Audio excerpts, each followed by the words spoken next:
রাসূল সাল্লাল্লাহু আলাইহি সাল্লাম মিরাজ করেছেন, জান্নাত জাহান্নাম স্বচক্ষে দেখেছেন, আল্লাহ পাক তাকে দেখিয়েছেন, এর উপর আমার বিশ্বাস আছে। আল্লাহ রাসূল সাল্লাল্লাহু আলাইহি সাল্লাম জাহান্নাম পরিদর্শনকালে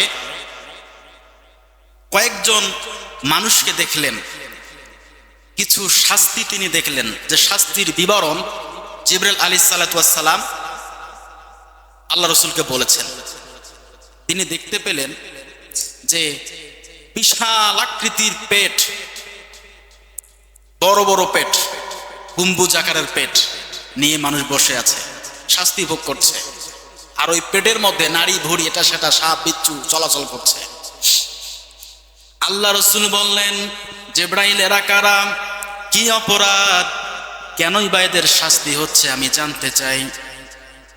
হযরত জিবরাইল আলাইহিস সালাতু ওয়াস সালাম বলে, ইয়া রাসূলুল্লাহ, ইয়া হাবিবাল্লাহ, এরা হচ্ছে ওই সমস্ত লোক যারা দুনিয়াতে হারাম খেত, হারাম ভোগ করত। খায় না এরকম?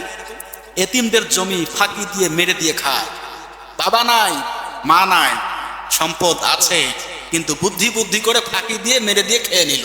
এটা হারাম না হালাল বলেন তো? হারাম। এরা সুদখোর, এরা ঘুষখোর, এরা মানুষকে ফাঁকি দিয়ে জুলুম করে, ঘুষ খেয়ে, সুদ খেয়ে মানুষের জমি আত্মসাৎ করে দুনিয়ার জমিনে ভোগ করেছিল।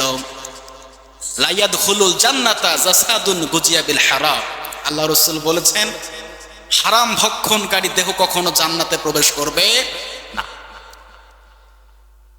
আল্লাহ রাসূলকে বলে জিবরাইল, এরা হচ্ছে ওই সমস্ত মানুষ দুনিয়ার জমিনে যারা হারাম খেত। এখন কত কিছুই ভাবে, কত অন্যায় ভাবে আমাদের শরীরে ঢুকছে হারাম।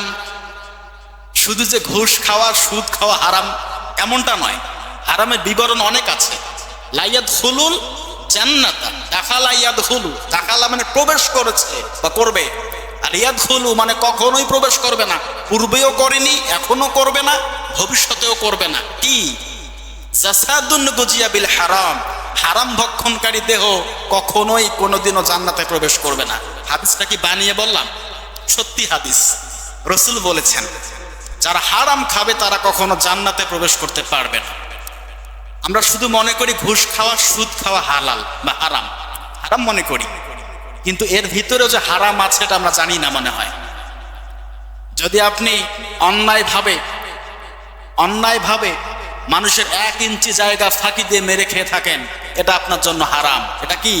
আপনি ভোগ করছেন অন্যায়ভাবে, কেউ জানে না, আপনি ভোগ করে নিচ্ছেন। জানে কে? আল্লাহ। এখন তো দেখা যায় জমি ফাঁকাফাঁকি, শুধু ঠেলাঠেলি শুরু হয়ে যায়, হয় কি হয় না এরকম বলেন? আপনার জায়গায় আপনি থাকবেন, তার জায়গা তাকে বুঝিয়ে দেবেন, এটা আপনার দায়িত্ব, ঠিক কি না বলেন? এলাকায় সব বেশি চলে।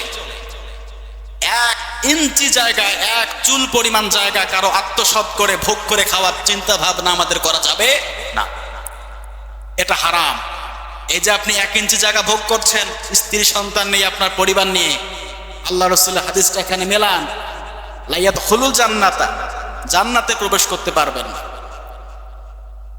রাস্তা থেকে জমি আপনি মেরে দিয়ে খাচ্ছেন, আপনার রাস্তা আছে, রাস্তার জায়গায় আপনি গাছ গেড়েছেন, সেখানে আপনার জমি ভোগ করে খাচ্ছেন, এটা হারাম। এটা ভোগ করছে কে বলেন তো? আপনি ভোগ করছেন। আপনি সেটা খাবারের দিক থেকে ভোগ করছেন না, কিন্তু মানসিক তৃপ্তির দিক থেকে আপনি এটা ভোগ করে খাচ্ছেন। রাসূল বলেছেন ওই লোক জান্নাতে প্রবেশ করতে পারবে না। কষ্ট হচ্ছে আপনাদের? আল্লাহ রাসূল দেখলেন জাহান্নামের মধ্যে আরো অনেকগুলো মানুষ কষ্ট ভোগ করছে, শাস্তি ভোগ করছে। আল্লাহ রাসূল দেখতে পেলেন জাহান্নামের মধ্যে অনেকগুলো মানুষ কেচি দিয়ে, আগুনের কেচি দিয়ে তাদের জিহ্বাটাকে কেটে নেওয়া হচ্ছে। মৃত্যু হয়, আবার জীবিত হয়, আবার জীবন দেয়, আবার মৃত্যু হয়। লোকগুলোর জিহ্বাকে আল্লাহ রাসূল সাল্লাল্লাহু আলাইহি ওয়াসাল্লাম কেটে কেটে নিচ্ছে, দেখতে পাচ্ছে, সব শাস্তি ভোগ করছে সবাই। আল্লাহ রাসূল বলছে, জিবরাইল এরা কারা? হযরত জিবরাইল আলাইহিস সালাতু ওয়াস সালাম বলে, ইয়া রাসূলুল্লাহ, ইয়া হাবিবাল্লাহ, এরা হচ্ছে ওই সমস্ত মানুষ দুনিয়ার জমিনে যারা নিজে আমল করতো না, মানুষকে আমল করার কথা বলতো, নিজে করতো না, মানুষকে বলতো। আমি নিজে ভালো না, অন্য মানুষকে ভালো হওয়ার জন্য বলি, এরকম আছে না নাই? লিমা তাকুলুনা মা লা তাফআলুন। আল্লাহ পাক বলেন, তোমরা নিজে যাহা আমল করো না, অন্যকে তাহা কেন বলো? আমি আল্লাহ পাক এখানে অনেক অসন্তুষ্ট বোধ করি, রাগান্বিত হই।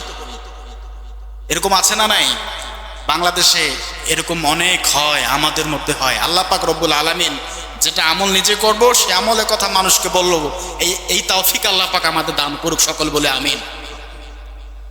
আল্লাহ রাসূল সাল্লাল্লাহু আলাইহি সাল্লাম জান্নাতের মধ্যে জান্নাত পরিদর্শন করলেন, জান্নাতের মধ্যে কিছু দেখতে পেলেন। জান্নাত দেখলেন, আল্লাহ রাসূল নিজেই বর্ণনা দিয়েছেন, আমি জান্নাত স্বচক্ষে দেখেছি। জান্নাতের নিচ দিয়ে প্রবাহিতমান নদী, নহর, শরবতের নহর, কত সুন্দর সুন্দর দৃষ্টি, কত সুন্দর সুন্দর জিনিস আল্লাহ পাক রাসূলকে দেখিয়েছেন, তার বন্ধুকে দাওয়াত দিয়ে দেখিয়েছেন। ঠিক কিনা বলেন?